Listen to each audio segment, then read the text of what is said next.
Hello बच्चों, क्या हाल है आप सभी का? अच्छा। बहुत बढ़िया। तो मैं एक बार पुनः आप लोगों की क्लास में आ गया हूँ और आज बच्चों जो हम पढ़ने वाले हैं वो विषय है हमारा विज्ञान। क्या विषय है बेटा? विज्ञान। बहुत अच्छे। तो विज्ञान को हम बेसिक स्तर पे पढ़ने वाले हैं, एकदम डिटेल करके नहीं पढ़ेंगे, बेसिक स्तर पे पढ़ेंगे। आज का जो मैंने टॉपिक लिया है बेटा वह है पदार्थ। क्या है बेटा? पदार्थ। बच्चों, हम सभी की ये शरीर, यह पृथ्वी, इस पृथ्वी पे जो भी चीजें विद्यमान हैं, या पेड़ पौधे, जीव जंतु, गैस, जलवाष्प, ये सारी चीजें जो हम देख रहे हैं ये सभी किसी न किसी पदार्थ से बनी हुई हैं। किसकी बनी हुई हैं? पदार्थ। बहुत अच्छे। अब प्रश्न ये है कि ये पदार्थ है क्या? प्रश्न ये है कि पदार्थ है क्या? तो पदार्थ की एक सिंपल सी परिभाषा है बच्चों। आप देखेंगे मेरे हाथ में क्या है? चॉक। आप देख पा रहे होंगे इस चाक को जब मैंने उठाया तो इसका कोई वजन होगा। क्या होगा? वजन। फिर मैंने इस चाक को जब अपने हथेली पे रखा तो मेरे हथेली का इतना एरिया, इतना जगह इसने छका लिया। छकाया कि नहीं छकाया? अर्थात इस स्थान को इसने घेर लिया है। क्या कर लिया है? तो इससे एक चीज हमको समझ में आई कि जो भी पदार्थ होगा बच्चों, उस पदार्थ का कोई भार होगा। क्या होगा बच्चों?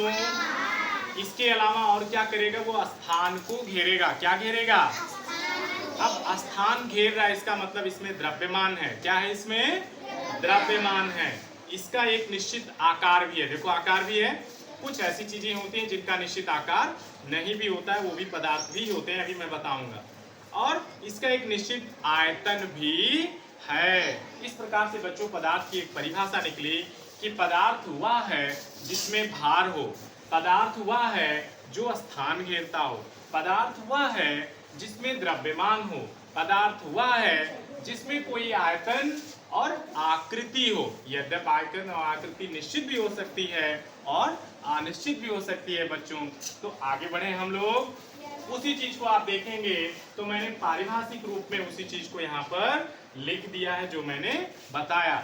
बच्चों, जो पदार्थ का सबसे सूक्ष्मतम कण होता है, पदार्थ का जो सबसे सूक्ष्मतम कण होता है, कितना कण? सूक्ष्मतम कण। कैसा कण बच्चों? सूक्ष्मतम कण जो होता है, पदार्थ के सूक्ष्मतम कण को हम कहते हैं परमाणु। क्या कहते हैं बच्चों? परमाणु। परमाणु सबसे सूक्ष्मतम कण माना जाता है।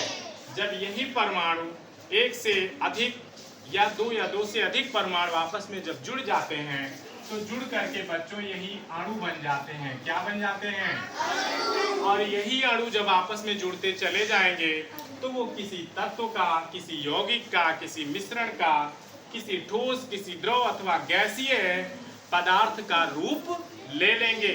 आइए हम लोग देखें इसी चीज को कि अगर पदार्थ है तो पदार्थ कितने प्रकार का होता है। बच्चों, पदार्थ को हम उसकी आंतरिक संरचना और बाह्य संरचना के आधार पर तीन भागों में बांटते हैं। कितने कितने भागों में? तीन। सबसे पहले आप देखिए पदार्थ का बाह्य संरचना, बाहर से जैसा वह दिखता है उस आधार पे कितने भागों में बांटा गया? तो ठोस, द्रव, गैस, तीन रूपों में बांटा गया। साथ ही बच्चों अगर हम उसका रासायनिक वर्गीकरण करें, ये ऊपर वाला भौतिक वर्गीकरण था, अगर हम रासायनिक वर्गीकरण करें, बांटें, तो हम देख पाते हैं इसकी आंतरिक संरचना के आधार पर, आंतरिक संरचना के आधार पर बच्चों हम देख पाते हैं कि पदार्थ को तीन भागों में बांटा गया है। तत्व, यौगिक और मिश्रण। तत्व किसको कहते हैं? जब दो समान परमाणु आपस में, दो या दो से अधिक समान परमाणु जुड़ जाएं तो वो तत्व बनता है। जब दो असमान परमाणु आपस में जुड़े तो वो यौगिक बनता है। और इसी प्रकार से मिश्रण में जब दो समांगी और विसमांगी विलय आपस में मिल जाते हैं तो वहां पर मिश्रण बन के तैयार हो जाता है। हमारा जो पूरा फोकस है बच्चों, वह पूरा फोकस पदार्थ के बाह्य वर्गीकरण पे है। हम बच्चों पदार्थ का बाह्य वर्गीकरण कर रहे हैं। तो हम देख पा रहे हैं, यहाँ देखें आप बच्चे, हम देख पा रहे हैं सबसे पहले नंबर पे है ठोस। ठोस, ये चाक कैसा है? ये ठोस रूप में। क्यों ठोस रूप में है? क्योंकि इसके अणु बहुत पास पास हैं। क्यों ठोस रूप में है?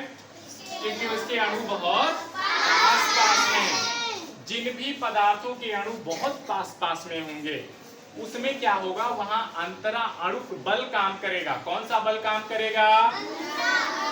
जिसको हम एक तरह से कह सकते हैं कि एक तरह का आकर्षण बल होता है जो अणुओं को आपस में जोड़े रहता है। अंतराणु बल बहुत ज्यादा इसमें काम करता है। इसीलिए हम देख पा रहे हैं कि स्थिति क्या बन पाती है बच्चों कि ठोस के कण बहुत नजदीक नजदीक रहते हैं, इसीलिए ठोस को ठोस कहा गया। ठोस बहुत मजबूत होता है। उदाहरण स्वरूप ये लकड़ी जिसपे ये डेस्क बेंच जिसपे आप बैठे हो, ये लोहा है ना, सोना चांदी, ये सारी चीजें जो आप देख पा रहे हो, जितनी भी ठोस चीजें हैं, जिनके भी अणु पास पास हैं, उन सभी को बच्चों हम ठोस कहेंगे। अब ठोस की एक परिभाषा है, ठोस के कण बच्चे पास पास होते हैं। इसके अलावा और क्या, अंतराणु बल इसमें ज्यादा काम करता है। और क्या पढ़ा आपने, अणुओं के बीच में दूरी बहुत कम होती है, अर्थात इसमें संसंजक बल ज्यादा काम करता है। ध्यान रखिएगा, एक एक बात पूछने वाला हूँ, फिर देखेंगे। इसकी आकृति और आयतन निश्चित होता है। इसकी आकृति और आयतन निश्चित होता है। जैसे आप ये कॉपी देख पा रहे हो, इसकी एक निश्चित आकृति है क्योंकि ये ठोस है। इसका एक निश्चित आयतन है क्योंकि यह ठोस है। इसके अणु पास पास हैं। पास पास क्यों है, क्योंकि इसमें अंतराणु बल काम कर रहा है। ध्यान रखिएगा, अंतराणु बल के कारण इसके अणु पास पास हैं। क्लियर है बात बच्चों। फिर दूसरा हम देखेंगे द्रव। द्रव के अणु बच्चे ठोस की तुलना में क्या होते हैं, थोड़ा दूर दूर होते हैं। द्रव यानी पानी, तैलीय चीजें है ना, लिक्विड फॉर्म में जो चीजें होती हैं, तो उसके कारण होता क्या है, अंतराणु बल दूर दूर क्यों होते हैं, अणु उसके क्यों दूर दूर होते हैं, क्योंकि उसमें अंतराणु बल कम काम करता है, अंतराणु बल कम रहता है, इसीलिए उसके अणु दूर दूर होते हैं। ठोस की तुलना में अणु इसके दूर दूर होते हैं। और यही रीजन है, इसका आयतन तो निश्चित होता है लेकिन आकृति निश्चित नहीं होती है। हम ठोस की अपेक्षा द्रव कोई चीज ले लें, तेल ले लें, पानी ले लें, हम जिस भी पात्र में डालेंगे, बोतल में डालें तो बोतल का रूप ले लेता है। बात समझ में आ रहा है। डिब्बा में डालें तो डिब्बा का रूप ले लेता है। किसी भी कंटेनर में डालें उसी का रूप ले लेता है, अर्थात उसकी आकृति निश्चित नहीं होती है। कारण क्या है, क्योंकि इसके अणु दूर दूर होते हैं। तो इसका बच्चों आयतन तो निश्चित है पर आकृति निश्चित नहीं है। किसकी, द्रव की।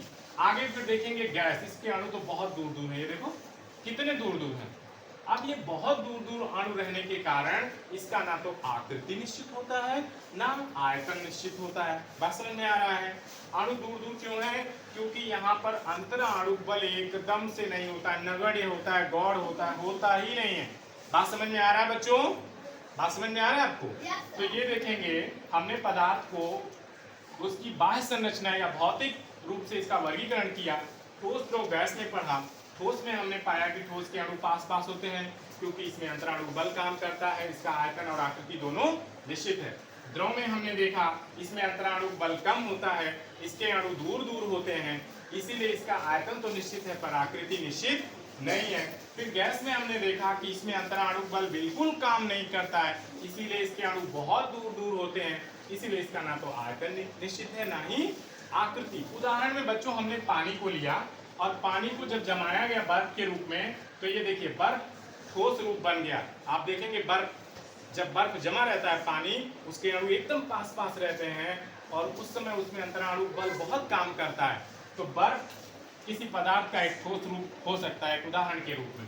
फिर देखेंगे उसी चीज को जब पिघलाया गया, द्रवीय रूप में दिया गया, तो आप जल देख सकते हैं। एक बीकर में ये रखा हुआ है, ये जल देखिए इसके अणु दूर दूर हैं, बीकर में डाल दिया गया और जल ने इसका आकार ले लिया। फिर आप देखिए ये गैस, इसी पानी को जब हमने उबाल दिया तो ये जलवाष्प के रूप में ऊपर उठ गया और हमने क्या देखा कि वहां ना तो आयतन निश्चित है ना ही आकृति निश्चित है। बात समझ में आई बच्चों? तो आज की क्लास आपको कैसी लगी? अच्छी। Thank you.